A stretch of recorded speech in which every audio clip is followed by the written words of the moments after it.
Welcome back, I'm Kimberly, and this is Floral Art Review, where I have our AI and DesignEye look at a previous competition piece of mine and give me some ideas about what to do with it and how to improve it. This week we're looking at a foliage only design, and within that category you can use succulents, cacti, anything. Really, you can actually even use buds of flowers so long as there is no colour of the flower showing. But I generally stick to their traditional understanding of foliage, although I have got a few lichens in this one.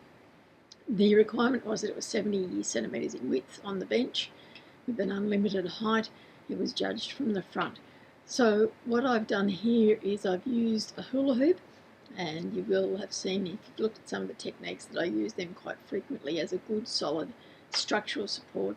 It's on a timber base, and the base itself is covered with some bark strips, some coils of the grass that I make out of agapanthus or yucca leaves, and again on the Floral Art online website you can see the techniques of doing those. There's some Spanish moss, some orange fungi off a tree, a little bit of driftwood, and then conifer foliage, casuarina, to give me that movement in the design. A couple of autumn leaves that are caught in the restlessness of the design, with a lichen covered branch, placed vertically upright through the design, but to give it again some movement, but a little bit more height. Now I can already see, looking at it 4 years later, that it needs a bit more depth. You know, it's an interesting design, and yes, it does provide us with the restless texture interpretation, but it is lacking depth. When you look through that centre part of the design, there's nothing to draw you down through it. You sort of get through it and it's a bit shallow, shall we say.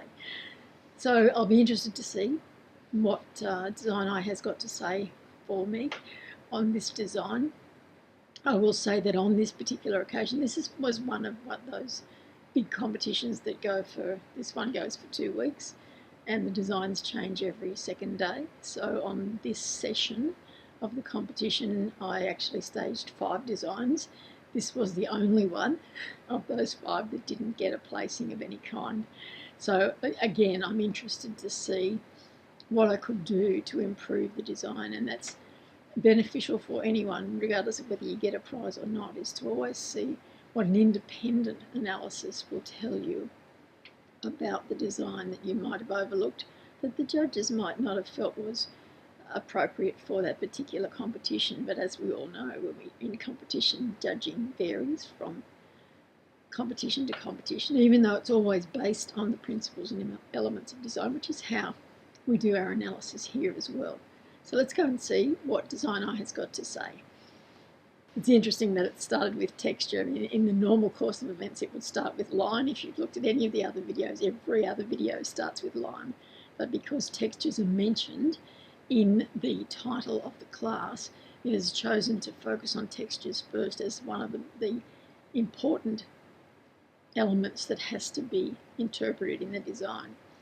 So texture is the hero element of this design and is used effectively to interpret the title. A wide range of tactile qualities are present, including fine flowing casuarina branches, wispy airy Spanish moss, coarse wood bark and pods, velvety green mosses and foliage. The contrast between rough and soft, heavy and airy textures creates the restless feeling. And that's probably good, because when I look at it now, it doesn't look as restless as I would have liked. It doesn't look as much in turmoil as I think restless should be. So let's see what it says about some of the other parts of the design. Line now. Line is predominantly curvilinear, with a sweeping circular motion that gives the design movement and cohesion. The fine lines of trailing foliage and needles add a soft kinetic energy, so that's the casuarina branches that are coming down. A few vertical and diagonal offshoots introduce contrast but don't disrupt the flow, and that's referring to the branch that I've got through the centre there, because it's quite thin and it is covered with lichen, so it does give you that sort of textural foliage quality as well. The overall form is circular, representing continuity or a cycle, which works well with the restlessness suggested by the varying textural elements within the circle.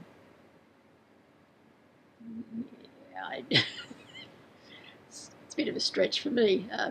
I understand that the circle is continuous, but I would like to see it more restless, more agitated, and that is just, it's a bit calming when I look at it now.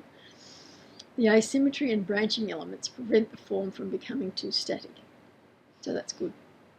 And that's in the way that I've done that base placement, and then had something smaller that is reflected up higher away from that, so that you get drawn around the design. Colour.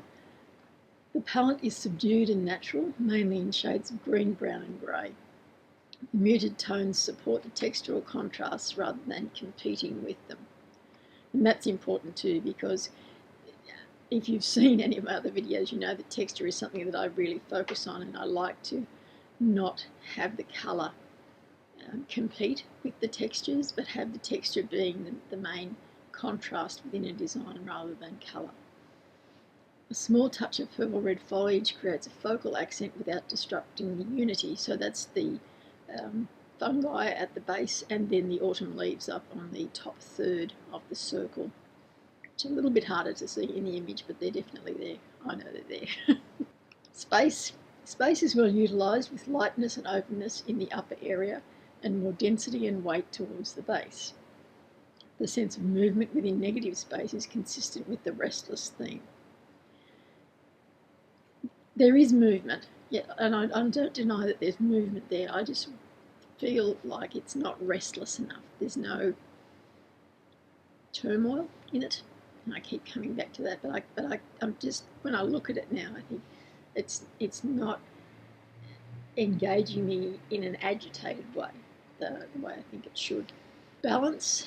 The design achieves asymmetrical balance with a heavier visual base and lighter area top arc.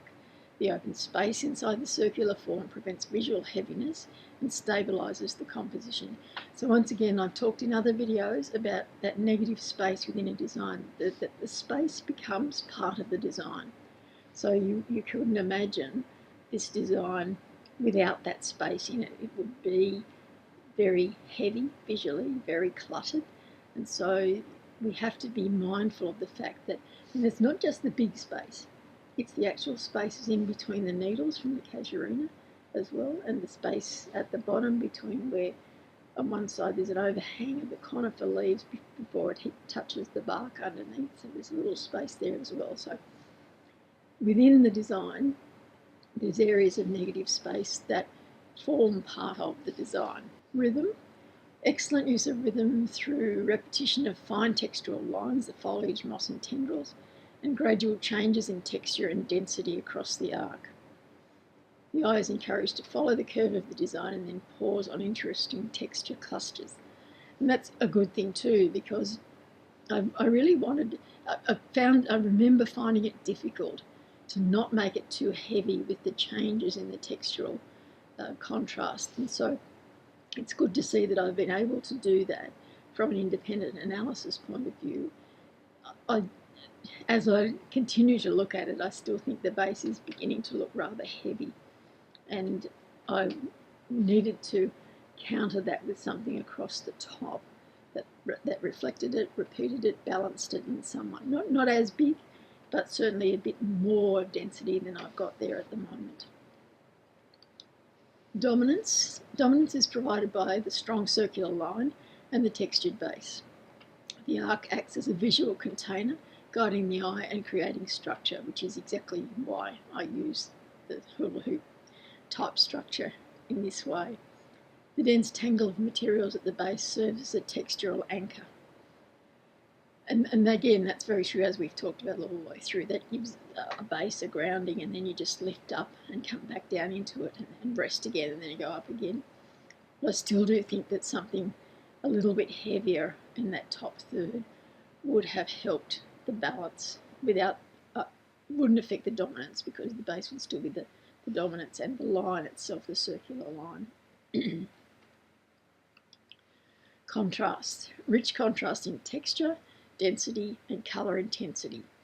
This conveys restlessness through visual tension. Well, that's good because I can't see it. It doesn't. The contrast for me is in the textures, not in the colour intensity or the density. The density maybe to a lesser extent, but to draw the line between that and the restlessness of visual tension. As I've said, to me, there's no visual tension. To me, it's a calming design. It's not a. It doesn't. There's no discord in it. It doesn't worry me in any way, and I think it's because of the draping of the casuarina leaves. Is that to me just looks like, and maybe that's my view as well, because if I look out at casuarinas at the farm, it's this wonderful vista of green and quiet and fields, and maybe that's just a situational thing for me that might be very different for other people. Unity. Unity is well maintained through a natural colour scheme, repetition of curved lines and textures, which is embodied in a consistent mood and materials. And that's very true. It is very unified as a design. There's no part that stands out more than another or looks out of place. So I think for me, what works best in doing that unification is maintaining a colour palette, a colour scheme that doesn't vary too much. So it's probably often only one or two colours and the tints, tones and shades in those colours.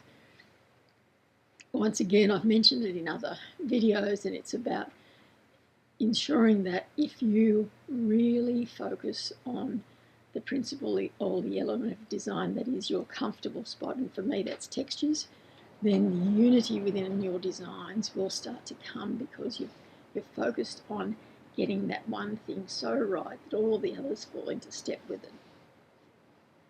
So the strengths of this design: outstanding interpretive response to the theme, which is encouraging, excellent range and use of textures, maintaining both interest and cohesion. Fluid line and structural contrast evoke both serenity and movement. So yes, there's strengths. It hasn't talked about the depth of the design, and that's, I think, the area. I didn't get any feedback, so I don't know from the judges what they were concerned about. I would say that it's probably the depth of design and perhaps that there was a lack of colour contrast. But let's see what it suggests, DesignEye suggests, for improvements in the design. Clarify a focal point. While texture is the clear focus, consider defining a visual focal area more clearly, perhaps with a concentrated burst of colour or shape in the mid-arc or base. So this is what I talked about before. I think the base has got enough in it, but I think perhaps if I had the fungus that is in the base area is quite a bright orange, but it's masked by some of the placements I've put in front of it. So had I put some of that in up where I'm pointing like this because I'm looking at it, up where the autumn leaves are, the red coloured leaves, that would have given me both a repetition and a reflection of that colour, but it would have drawn your eye. But you wouldn't have stopped there because of the circular motion that is around it, and because it's not at the top or the bottom, it's not at a time point. It would mean that your eye would travel one way or the other around it. So I think that's a very good suggestion, but I would do it mid-arc, not at the base. Enhance shadow play. In this delicate design, a slightly raised presentation might allow shadows to become part of the composition and further enhance texture.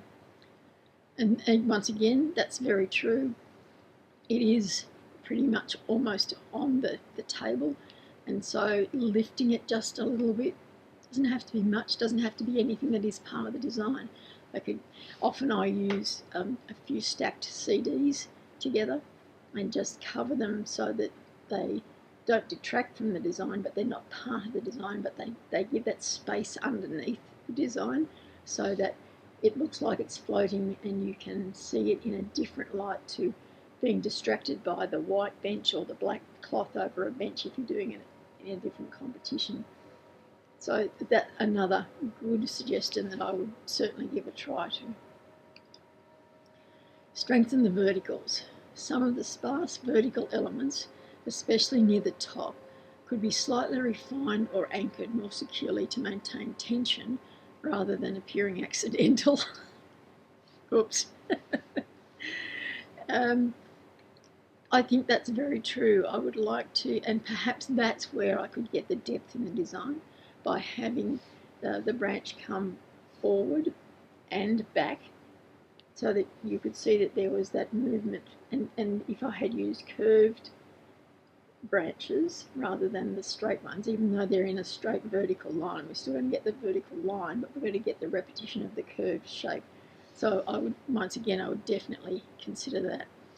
And perhaps some curly willow, not fresh stuff, so in the browner tones, something that could have a little bit of lichen glued to it if there wasn't some there naturally. So once again, something else that I would consider, because I think that would give me the depth that I feel that the design needs. So overall, restless textures. This is a sensitive, sophisticated design that translates the idea of restless textures into a visually poetic composition. It captures natural movement, tactile variety and visual rhythm in a cohesive and imaginative way. With minor refinements to focal emphasis and vertical stability, this piece would excel in a competition setting. That's very rewarding overall assessment, given that it didn't place in the competition. And I haven't got any other records, but I've got a feeling this is a competition where they don't always give a first place. If they don't think that there's any design worthy of a first place, they won't give one. And I've got a feeling that there were no awards given in this particular class on that day. So that aside, I've got some suggestions that I can go on with. I can see myself some things that I would do to improve the design or enhance the design and lift it a little bit further. So overall, I'm happy with that independent analysis. It's given me some things to think about. It's added to my educational journey in floral art. We never stop learning. We should never stop learning. So if you're interested in having one of your designs analysed, it takes about 24 hours and you'll get a report back, a written report through the email, exactly along these lines. A human judge will oversee it to make sure that it's going to make sense to you. And mostly what happens is that it doesn't always identify the plant material correctly, but that is an aside really to the actual principles and elements of design, which is what you want to know about and how you need to improve your designs. So you just go to the website, follow the instructions there. I will leave you for this week. I'm Kim Bailey and this is Floral Art Review.